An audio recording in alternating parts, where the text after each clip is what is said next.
I remember begging my mom to see Diamonds Are Forever. I said, I want to see the new Sean Connery movie. I want to see the new Sean Connery movie. Oh, really? I remember I had a water bed in that with goldfish in it, if I remember correctly. That's right, with Jill St. John. Yeah. Yeah. Stand by. Oh, okay. Stand by.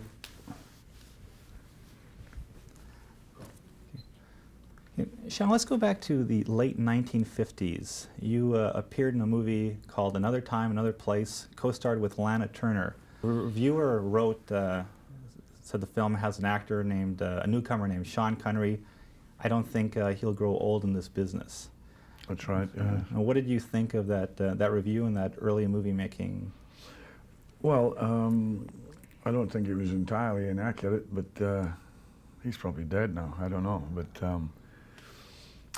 the film was not that good anyway, and I can't honestly accept the entire blame for it.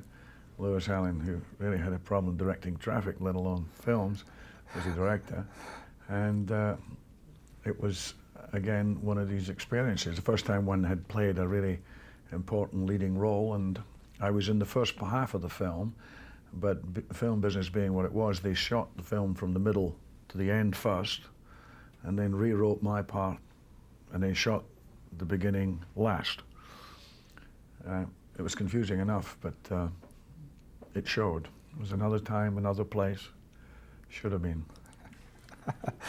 Now, you had a small role in The Longest Day. Yeah. Now, was that something you did because it was such an epic film, or was that more you wanted the paycheck?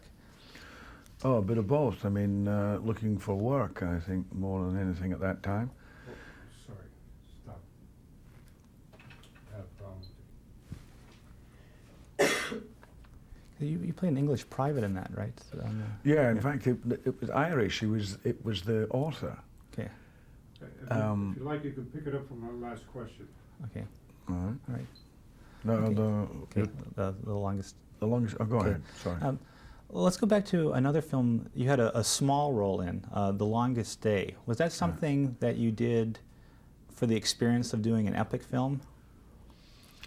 Well, it was that, and to make a bit of money too, and it was a big move. I'm just trying to think of the name. The guy who wrote it, because I then did A Bridge Too Far, who is an Irish name, and the same writer. And the part I was playing, actually, was him in the film. Oh, Cornelius Ryan. Cornelius Ryan, that's right. And that was quite a number of years later. Joe Levine took out Longest Day. But no, it was bread and butter more than anything. Okay. With Rising Sun, you have the executive producer title. Now, what kind of bad experiences have you had in your previous films that wanted you to take on that responsibility with this movie? Well, it's not just so much kind of bad experiences. I think there's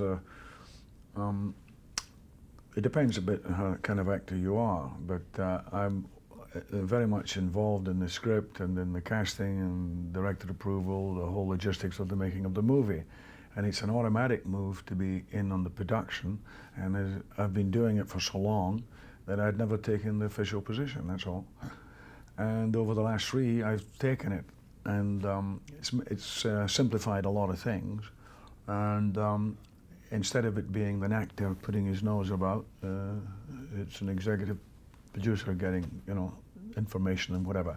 Also, in the field and in making the movie, I mean, I don't think that we would have completed Medicine Man down where we were in Catemaco with another type of actor, due to the logistics of the movie and the problems that arose. And also, if you have a film like that, or in some other instances where the producer is going off and preparing something else, and you're on the spot, you can, as you've dealt with the introductory stuff right up to the wire at the commencement of shooting, then you're familiar with all the problems as they arise.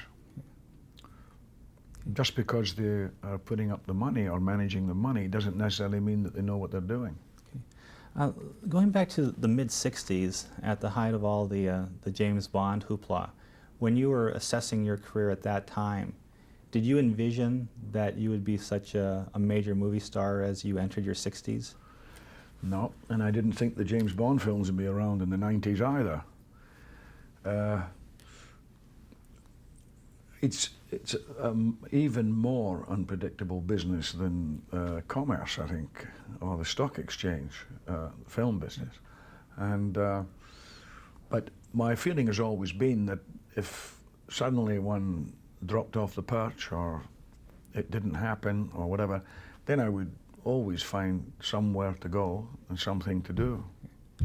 I have to say, like, the press, myself included, on this trip are pretty much in awe of you. I mean, we grew up just being big fans. Do you find the fact that people are in awe of you, does that at this point amuse you or annoy you? Well, it doesn't annoy me. It's a little confusing at times, and I find it difficult to believe. But then I can't make the jump into your position. I don't know what's influenced your life, as it were, and how much. I can't make that jump, but I remember when I was a kid, obviously, and I saw movies and things, but I don't know what my response would have been meeting Harry Carey or who I saw, or Lassie. Okay, great. All right. Thank you very much.